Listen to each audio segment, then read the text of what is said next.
Shalom, selamat pagi, selamat menikmati hari baru, hari karunia Tuhan hari ini, hari Jumat tanggal 11 Juli 2025.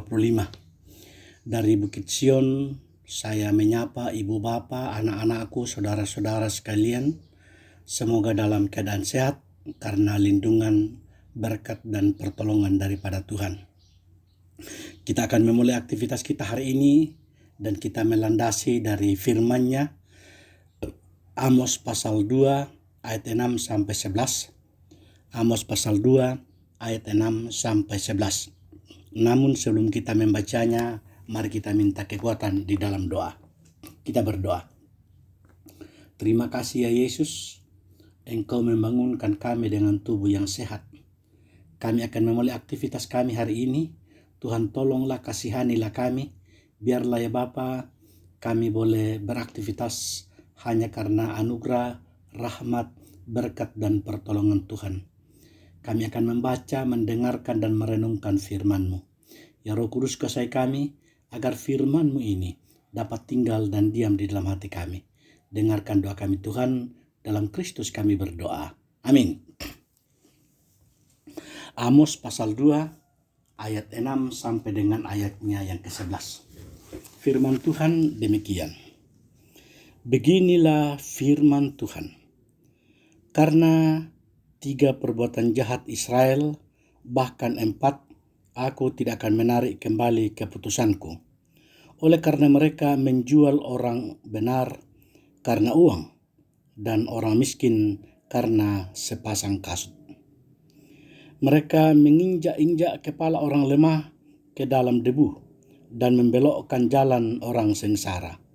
Anak dan ayah pergi menjamah seorang perempuan muda, sehingga melanggar kekudusan namaku.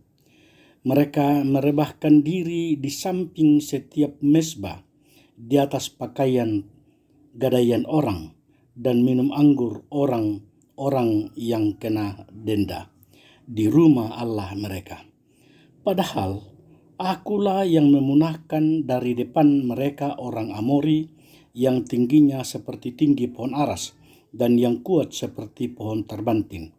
Aku telah memunahkan buahnya dari atas dan akarnya dan bawah.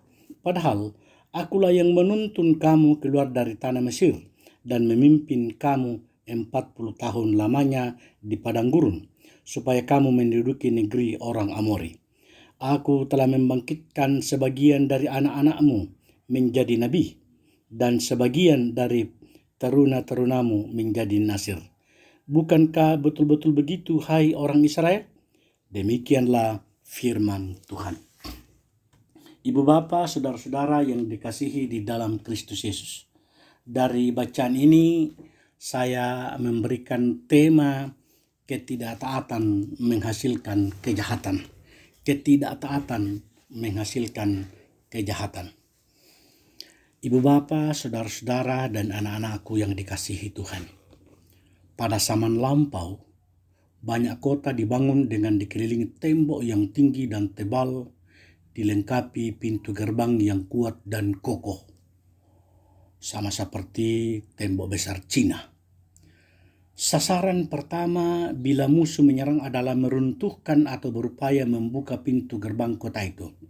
Bila pintu terbuka, maka kekalahan sudah di depan mata dan kemenangan ada pada pihak musuh. Dalam hidup, ketidaktaatan diibaratkan seperti pintu gerbang kota yang terbuka. Artinya, musuh atau si jahat dapat leluasa masuk ke dalam hidup kita. Amos memperlihatkan ketidaktaatan Israel yang diawali dengan penolakan terhadap Nabi untuk bernubuat. Padahal Tuhan menyediakan banyak Nabi agar firman-Nya dapat sampai kepada seluruh bangsa.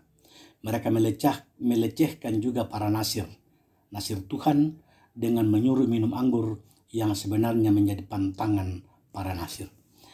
Ketidaktaatan itu membuat pandangan bangsa Israel buta dan melupakan pekerjaan Tuhan di masa lampau, seperti mengalahkan musuh sehingga mereka dapat hidup tenang dan menuntun perjalanan mereka keluar dari perbudakan Mesir.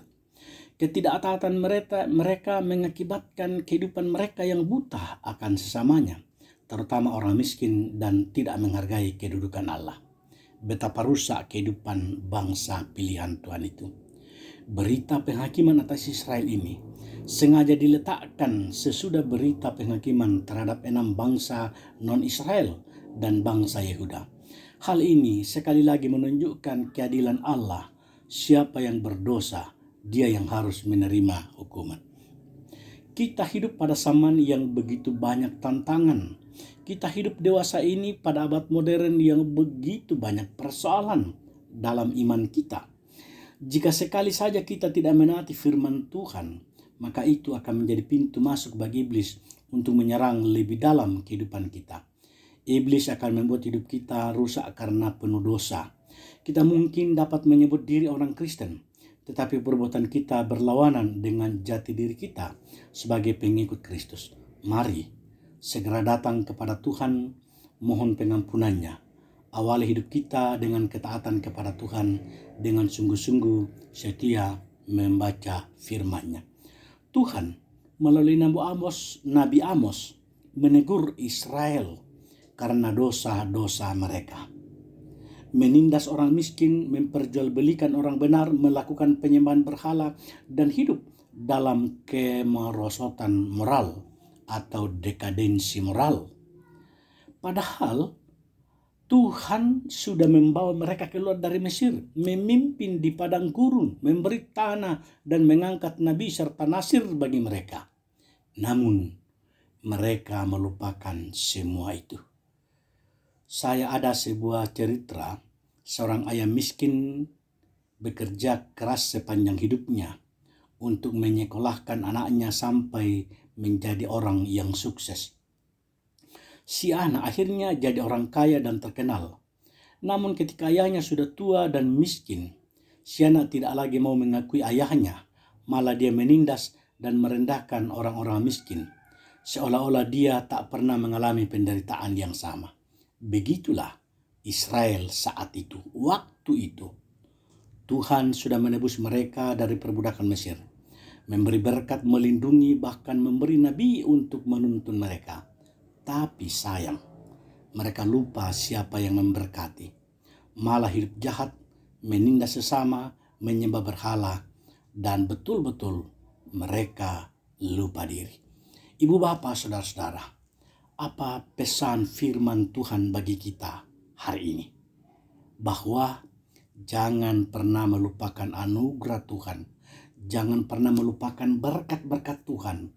Jangan melupakan sejarah pertolongan Tuhan. Jangan gunakan berkat untuk berbuat dosa. Tetapi hargai orang lain, terutama yang lemah. Ingatlah selalu siapa yang membawa kita sampai di titik ini. Dia adalah Tuhan yang selalu menuntun, membimbing, dan memberkati kita. Amin. Mari kita berdoa. Ya Tuhan, terima kasih.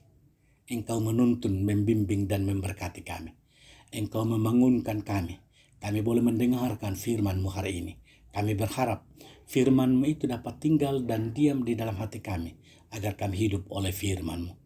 Bapa di surga, kami berdoa untuk setiap anak-anak Tuhan dalam aktivitasnya, dalam pekerjaannya, baik sebagai petani, sebagai pedagang, sebagai pegawai, sebagai tentara, sebagai polisi, sebagai anggota DPR, sebagai pelayan masyarakat, apapun profesi kami, Tuhan memberkati dan melindungi kami.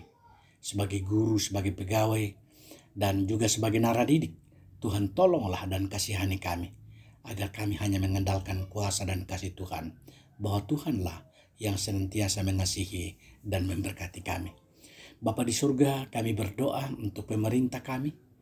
Tuhan melindungi mereka, Tuhan menyertai mereka, karuniakan kepada mereka hikmat dan kebijaksanaan.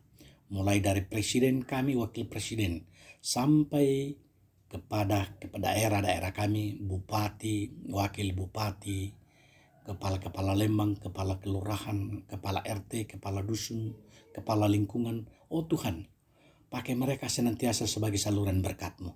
Biarlah Bapa, mereka hanya di dalam kuasa dan kasih-Mu. Berkati kami semua, berkati anak-anak kami, berkati perjuangan kami. Kami bersyukur dan berterima kasih.